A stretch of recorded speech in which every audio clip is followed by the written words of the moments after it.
From beginning of my career, my passion was oil and gas. So I selected Qatar because that time Qatar was growing up in the LNG market and was already having a huge gas program. So when I got a call in November from my company which in Abu Dhabi, my wife Sarah was with me that time, and she is the biggest motivation I have. So if you have ever 1,000 people working for you, you have 6,000 people dependent on AIMS and you. It's a kind of a biggest responsibility, and that keeps you driving. You started with services and then you have no financial background. You don't have any corporate putting a financial $1 million on the table. You worked with major national and global energy leaders. They play a very major role, especially ADNOC in giving us the first breakthrough, and Aramco, and also the Qatar Gas. Shake hand with us, stand with us to prove our technologies and innovation. The first IEC-EX certified analyzers was brought by us in the Middle East. I need to go to the office. I need to get up. I need to make this bigger and bigger and bigger.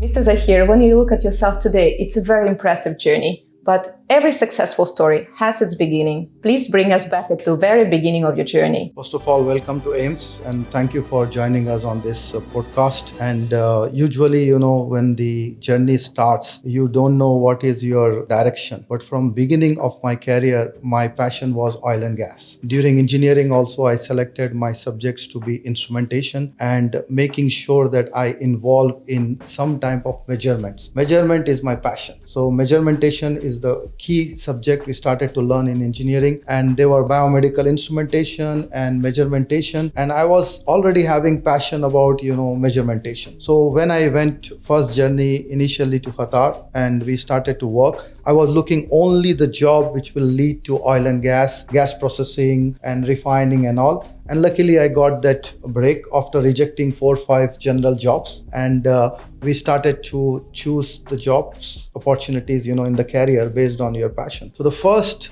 start was to be a service engineer, and I started to troubleshoot and started to work on analyzers with the bigger brands in the world. I got a great opportunity. My first job was in Qatar Gas to measure the Qatar Gas emissions on the sulfur recovery. That was a breakthrough project, and that led to me to make me as a service engineer, which the passion was already there for oil and gas. And since we are coming from India, access to the oil and gas in India is a long journey. When you are a young chap, you want to get a job opportunity, in oil and gas, they will ask you, where is your 10 years experience, your 15 years experience? So that was a kickstart for me to go on the oil and gas in Qatar. Then I slowly moved to, the service field, and I started to start my career as a service engineer. Wow, that's a very beautiful journey. You might be a huge inspiration for many people, starting from the bottom and bringing this beautiful career up and building up this empire where 1,400 people are working for you. Compliments, you did an amazing job. Looking back at your childhood, what played the biggest role in your childhood? What shaped your character? Who are you now? Yeah, basically, every child is the image of their parents, right? And especially my mother. She was a legend. She made me what I am today. And my father. And my mother used to go for work. She started her career very early in her life. She was like a first woman in our community which is leaving for going to the office and working. And she started to work at a very young age, even before she was married.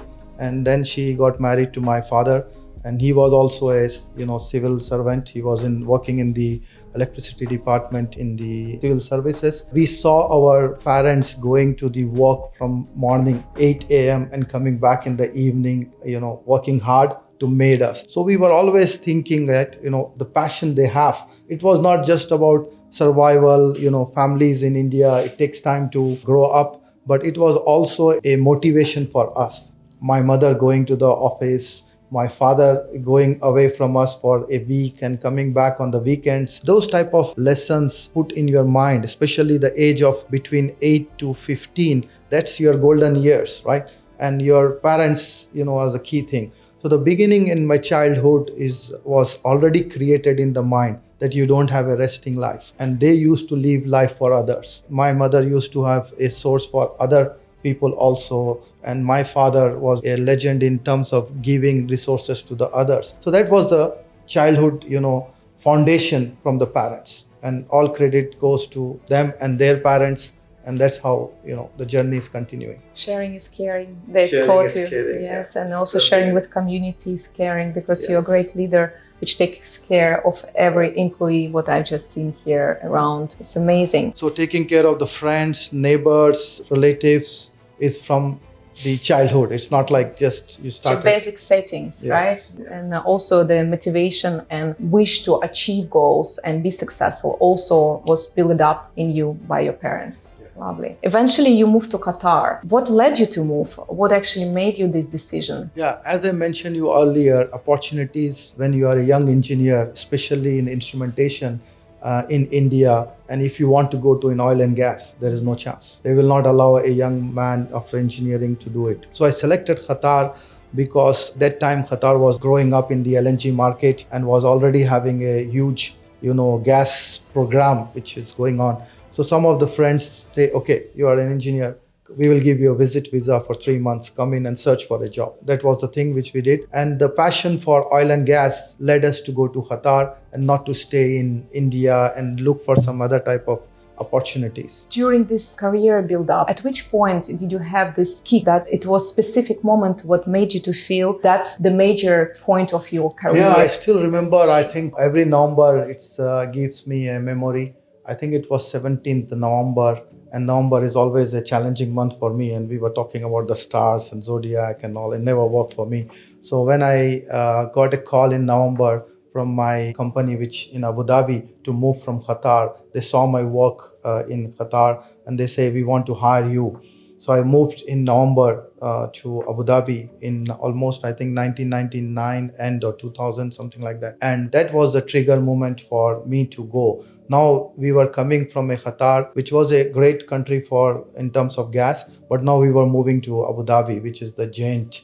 And they were already in a, that time Qatar was developing and Abu Dhabi was one phase ahead in terms of construction industries, Dubai picking up and things like that. So I was having a feeling that Dubai and Abu Dhabi, till today we have a confusion. Who is the key? So Abu Dhabi, and one of the motivation was my sister was also in UAE, so it's okay. Family will get together, but the final motive was oil and gas of Abu Dhabi, right? So moved in and go to the field of oil and gas in Abu Dhabi, and brought my team, which was working already with me in Qatar, to make a foundation. That was the kickstart where basically my career took a change in terms of accessing to the world's largest gas processing units. Habshan 5, Habshan 0 to 4, Habshan 5, Gasco Ruwais, Shahfield. This is the world's largest gas plants exist till now, and producing more than the 2 billion scf of gas, and key component is sulfur. So the sulfur is in my blood, and there, so that's very sour fields to work on. So that's, I think, the exposure to Abu Dhabi and gas fields of Abu Dhabi, especially Habshan, was a breakthrough point. It's very impressive that you made such a journey and then you created aims. But my next question is what were the biggest challenge transforming aims from the early stage business to into the large organization it is today? Yeah, you see, the journey is a long journey, but initial challenges were multiple challenges. First of all, you need aims to be recognized by the bigger oil companies, right? And you have no reference before. You are not like a big giant oil and gas already and entering into the oil and gas. You made a magic. You have two people, one people who trust you that you can do some work. You started with services, and then you have no financial background. You don't have any corporate putting a financial $1 million on the table and trying to support you financially. The first challenges to form aims was there is a fear factor, right? That what is my future going in? So to come up with that challenge, taking that risk of going alone and forming aims and trusting in yourself and making that decision. And for sure my wife Sarah was with me that time, and she is the biggest motivation I have at that time. She was with me, and we decided to form this aims. First thing is, where are we going? That feeling you have, right? So, but we overcome that because service support doesn't require cash. Service support doesn't require to invest a little. So we started small, and then we formed AIMS as the key service company. That also was the reason we did not started to do trade, to do customized products and things like that before, because finance is the key thing for forming a company, capital investment, right? And we were zero, let's say zero on capital investment.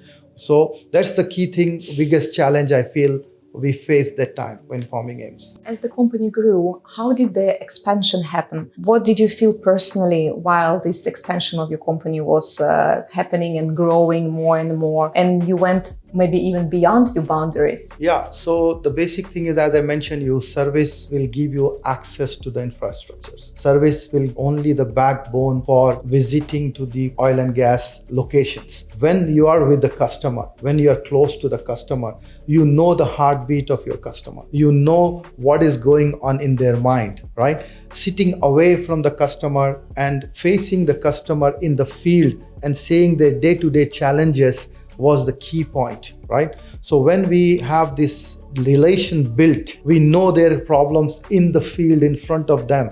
That gave us the breakthrough to develop this specific company to this location. Till today, we are in the field. We are always on every day on the site, right? That's the story to make things happen. And customer wants solutions now. These are oil and gas. They are the companies who are running the multiple nations in providing gas, multiple mobility equipments and things like that, for providing diesels, aerofuels and things like that. They can't afford to wait. They don't wait. They want services and solutions in front of them ready.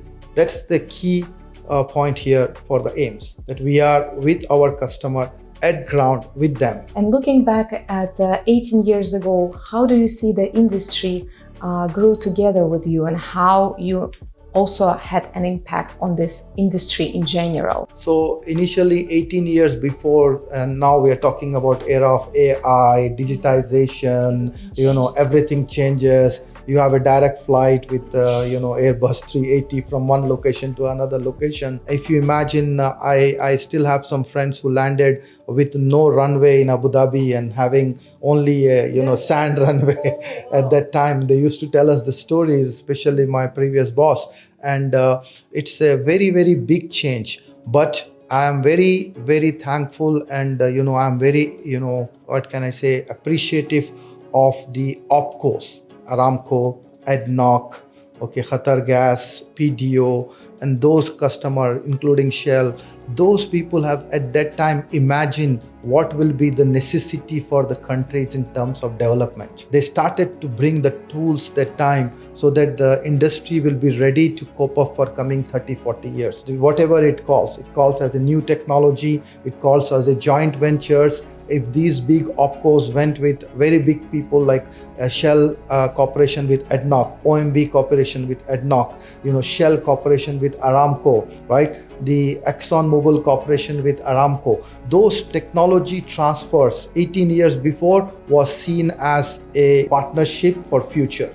And the leaderships, right? The leadership of Saudi, leadership of UAE, leadership of Qatar, they had that vision. They had the vision to bring the technology partners with them to grow their countries. So 18 years before, the peak was just picking up. The technology partners were coming in. I still remember Fluor, Bechtel, Shell, all those big names at that time, Worley, coming with their technology, partnering with those opcos and bringing it.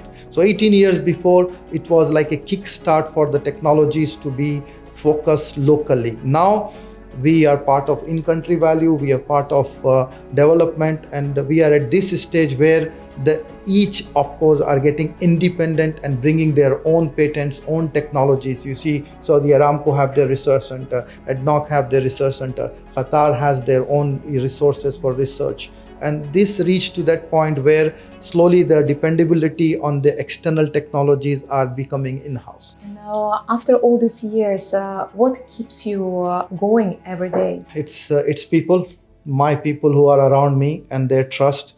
I see in their eyes, their families, right? They are my families. their dependability on aims, and their children's future dependability on aims. And my only challenge is that every month there is a responsibility to be take care of multiple dependents, right?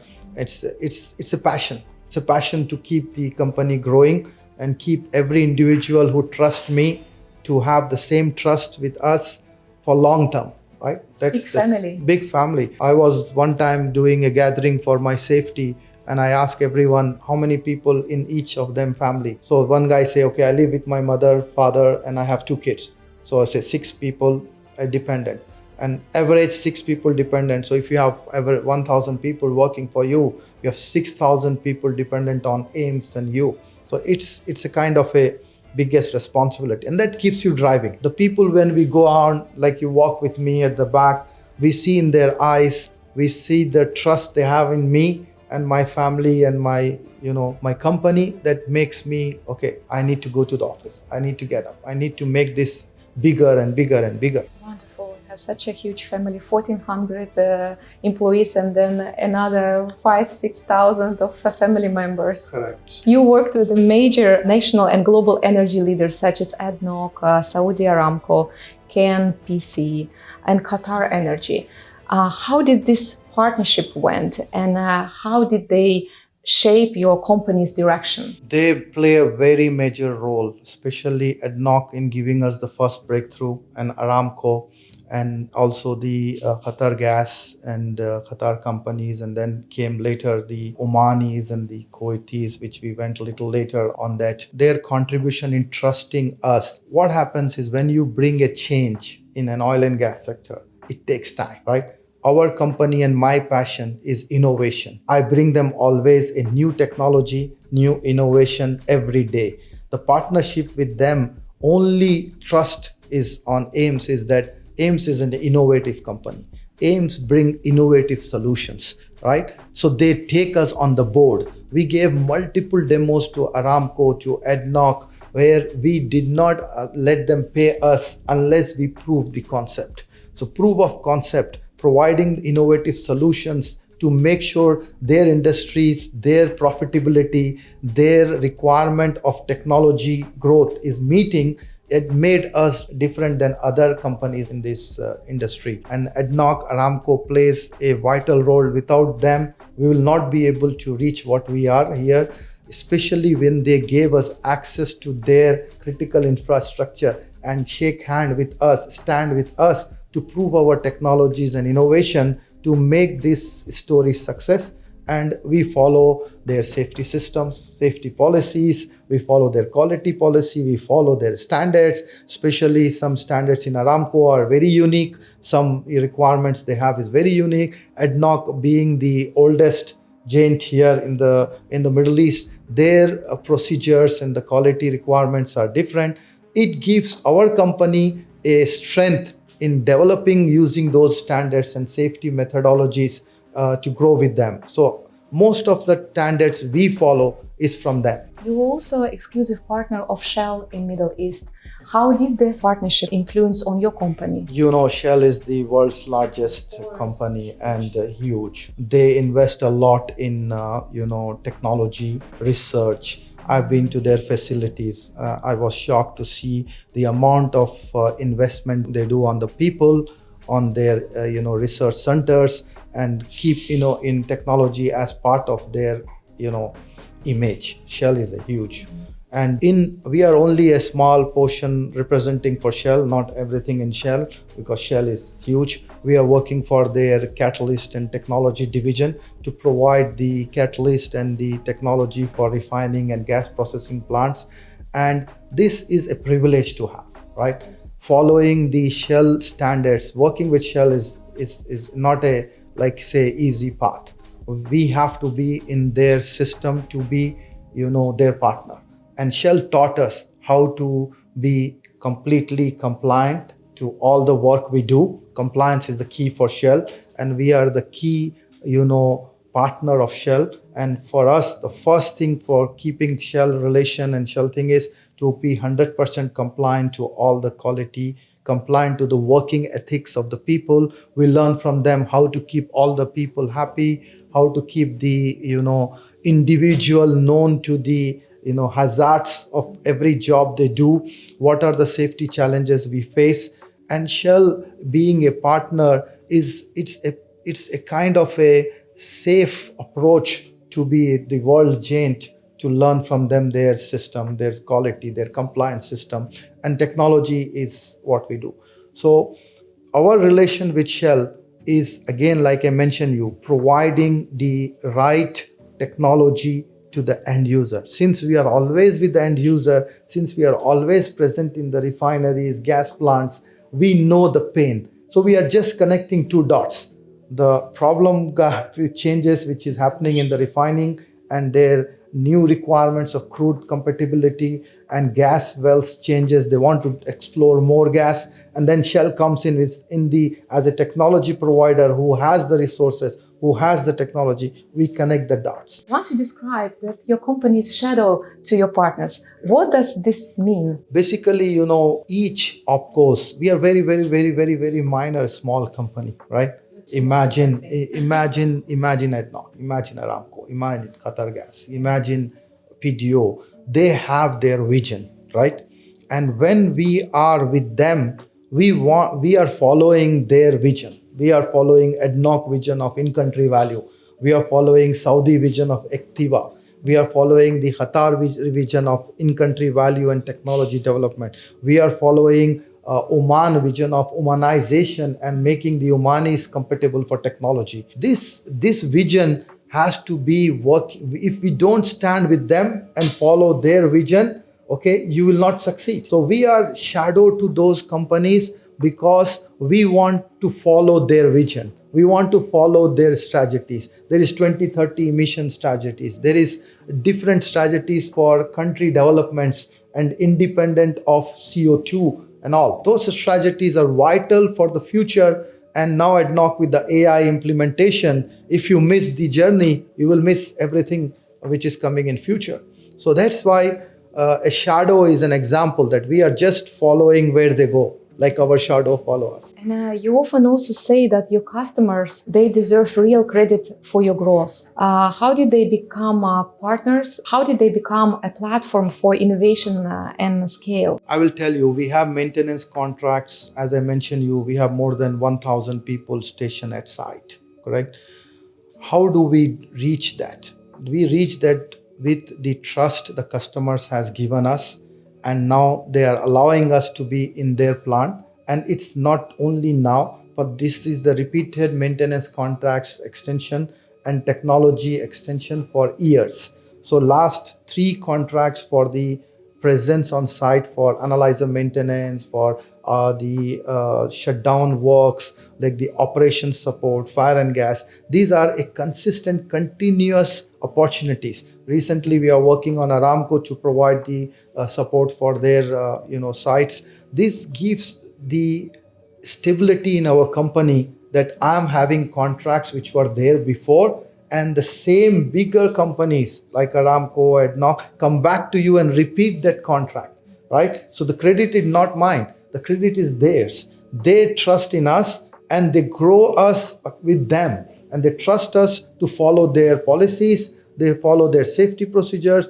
follow their change in technology, and work with them. So the credit is theirs. We are just trying our best to be faithful on our task which have been assigned, and be efficient, and be safety compliance and environmental compliance. Your company operates an intersection in technologies, innovation, sustainability. Can you please share how do you see innovation creating impact not only for businesses, but for society and the industry as a whole, especially considering your journey from the 2-people company to 1,400 employees company? See, the first ICEX certified analyzers was brought by us in the Middle East. We brought technology of Shell, which is first time implemented in the refinery here, and some catalyst we brought first time implemented in UAE. We started to manufacture first time in water cut meter explosion proof in the country. We sold 120.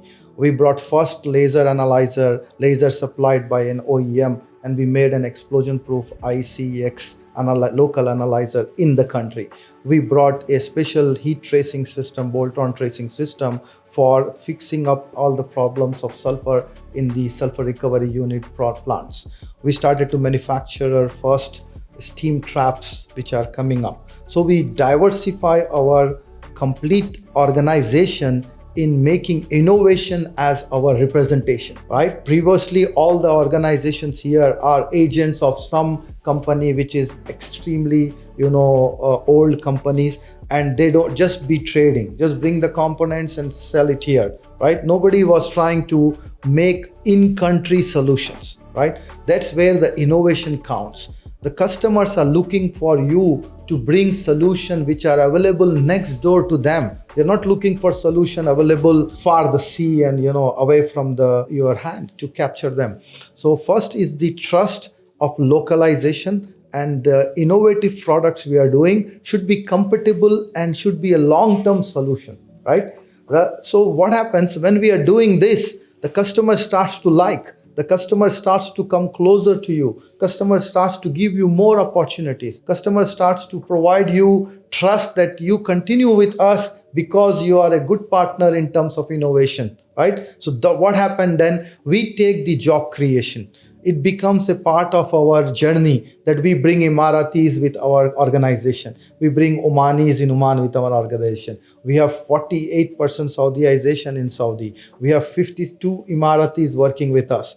We have 60% Omanization in Oman. So this gives you job creation. It gives you, a future for young engineers who are looking for opportunities to do. They don't have to go back to Europe, US, and other countries to get that exposure. You get that exposure locally here. You also get trained on those things and create your future. You are your leader in future, right? So that's the key thing for creating job and innovation. It has to be here. It has to be in Saudi. It has to be in UAE. It has to be in Qatar. It has to be in Oman. It has to be available next to you. They have the right. The Arab world and the local people have the right to see the manufacturing technology in front of their eyes in their own home. And you are amazing leader by doing this all. How do you define the strong leadership in a high pressure industry? Yeah, see, every day you have a different pressure. The pressure is nowadays, because I'm a technology person, right? It's an instrumentation, man, process related experience, and my blood is engineering and innovation and technology. Now you end up in some kind of a pressure where is purely pressure is related to finance. You are weak in finance, so you need a good CFO. You're weak in the kind of manufacturing technologies which you have to still bring the from outside, and then you have day-to-day pressure from the opcos to meet their expectations, because since you met their expectations multiple times, their expectation has gone up. It rises every time to a different level. It's very difficult to keep up with the expectations which are there. So the pressure, especially on the CEO, is very high. I love to not to be a CEO and be on the ground person, to be a natural service person. But since you come into the office, you have a pressure from different aspects, but that build you strong.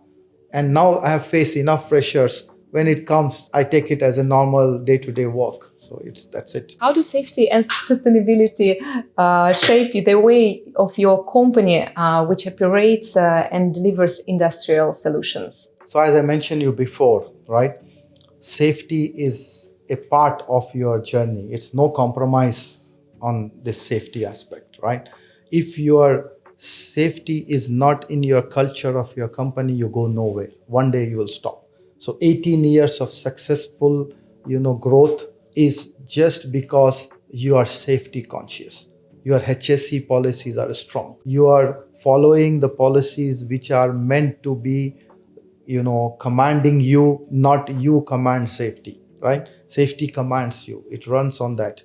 And automatically when you do this type of work in terms of the safety as your first option and the business next, it makes your system already safe and sustainable. And the sustainability point of view, you do bring solutions, like we are doing CO2 capture projects. We are working on going to the world's largest field and trying to get capture CO2 from them, provide a sustainable solution for our partners which will long last, machineries which will give them solutions which will produce local products which is sustainable.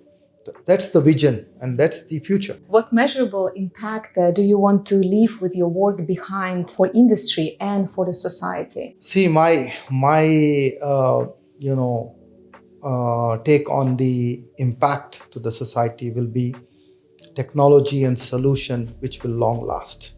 Whatever we are doing at AIMS, I want the end users and customer to feel that when we brought them a solution, it stays long, right? And they remember AIMS and Zaheer as a solution provider, right?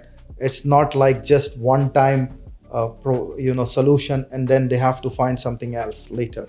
It's a very big challenging job because getting the solutions which long last and create your name is not easy, but we succeeded in creating some. We created some history in UAE, in Saudi and all, where customer remembers, yes, AIMS was the one who has brought this. But again, it's not only my single AIMS and my journey, it's also the same partners who has taken us for that journey. It can be an opco, it can be a simple organization who trust us to work it out. So the journey is long, but some things which you want to do has to be remarkable, where customer remembers you long. That's what I want customers to remember us as AIMS provided us this solution. What a remarkable journey you had, and I wish you so much success because sky is the limit for you. Seems Thank you like very you much. have no limits, you are beyond the limits. Thank you very much for the Thank you very interview. much for your time.